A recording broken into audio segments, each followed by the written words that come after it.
The church has many roles in society, and often the most immediate needs to be addressed are in the surrounding community. That's why Faith United Methodist Church in Dolton, Illinois, has launched a creative social justice outreach initiative called Next Movement Happy Hour. Its initial focus is on felony convictions and their impact on young people. Let's welcome Reverend Charles Strait, Senior Pastor of Faith United Methodist Church, and Tom Bell, a member of Faith United Methodist Church, who has also been involved in this initiative. Thank you both for joining us. Thank you. Thank you for having us. And Reverend Strait, maybe you could first talk to us about what is the Next Movement Happy Hour? The Next Movement Happy Hour is our social justice ministry, and we have decided that what we have to do is to make the church a relevant place where people in our community can come and gather, and folk who are already Christians can look at the way that they can impact community and that we can change the way that we serve. We actually took the name Next Movement from our founding members of the Methodist movement.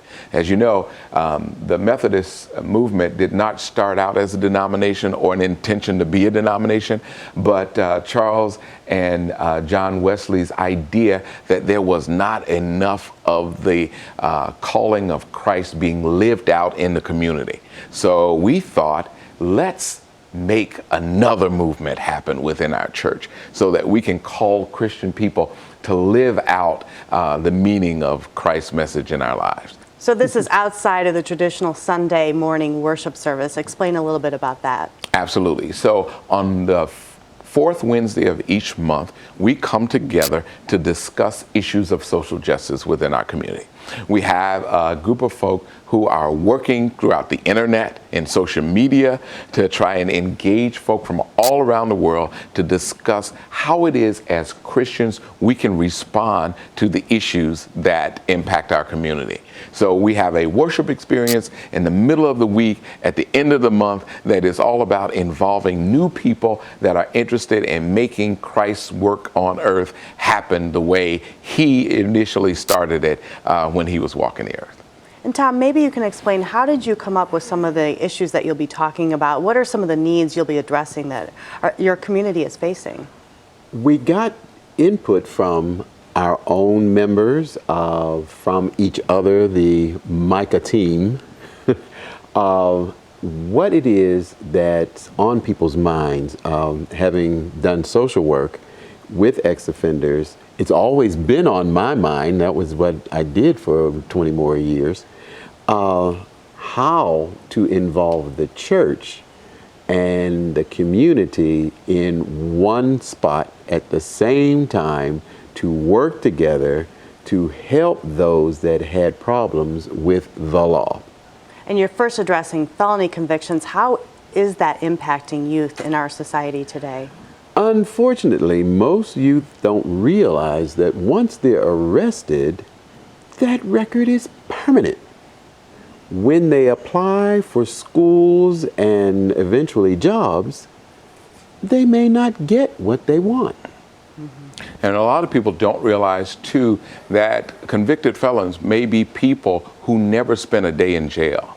They may have been arrested for minor drug charges that are now felonies, that so many, particularly black and brown young men, have been arrested for and convicted of, but have accepted plea charges. So they never go to jail, but these felony convictions follow them. So the first thing that happens when they apply for a job is they have to check that box on the application that says, I've been convicted of a felon.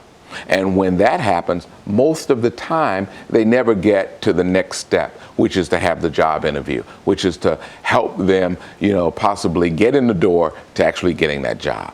So one of the reasons that we wanted to address this issue of felony convictions was that we want to help people, particularly young black and brown men, have an opportunity to actually get employment.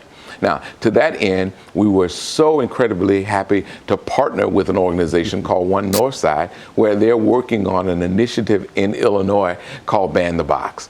And we out in the south suburbs at Faith are working to help people in our community become a part of that, so that we can get employers to at least let people in the door. Once you start that interview process, the employer may run a background check, may ask you questions about, why did you get a felony conviction? And many times they can be explained away. But if you never get that opportunity to at least explain what happened to you, you're done for.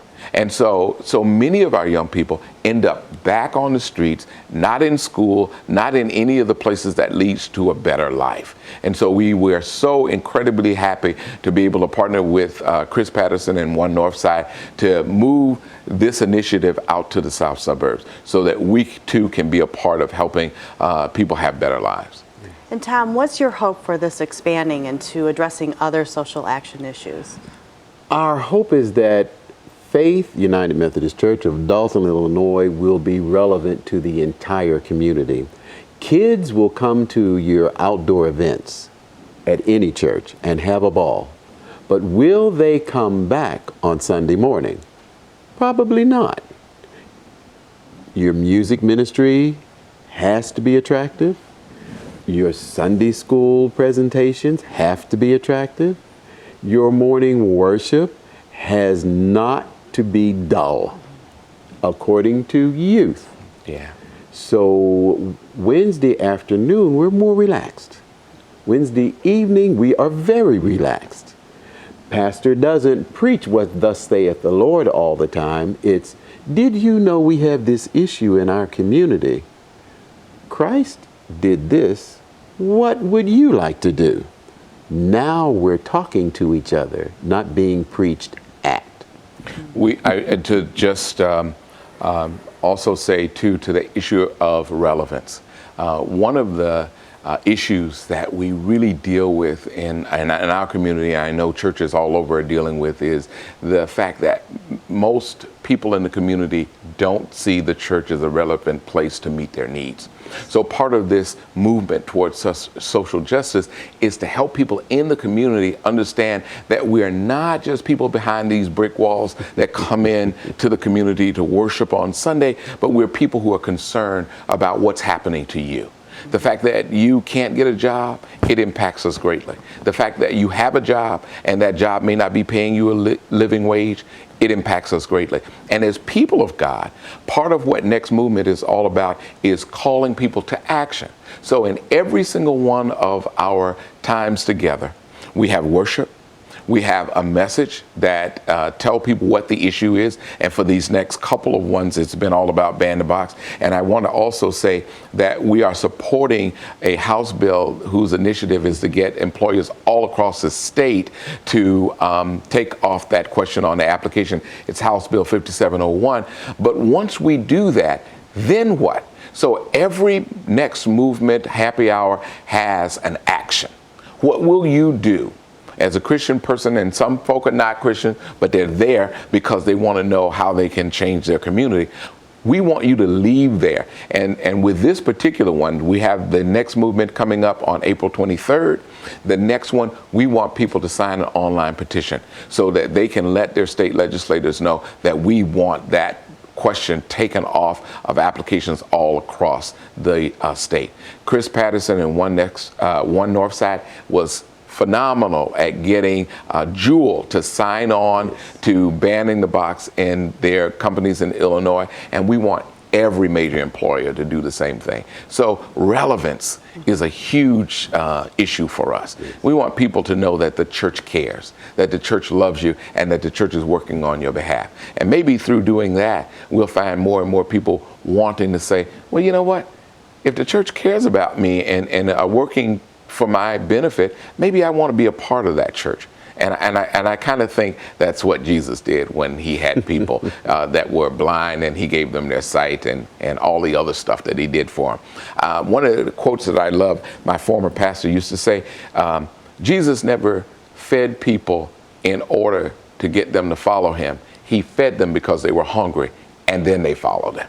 Thank you so much, Reverend Strait and Tom, for joining us and sharing this story with us and a little bit more about the next movement, and I appreciate your time. Thank you for having us. Thank you. I'm Anne Marie Gerhardt for Different Drummers and the Greater Chicago Broadcast Ministries. Keep the faith.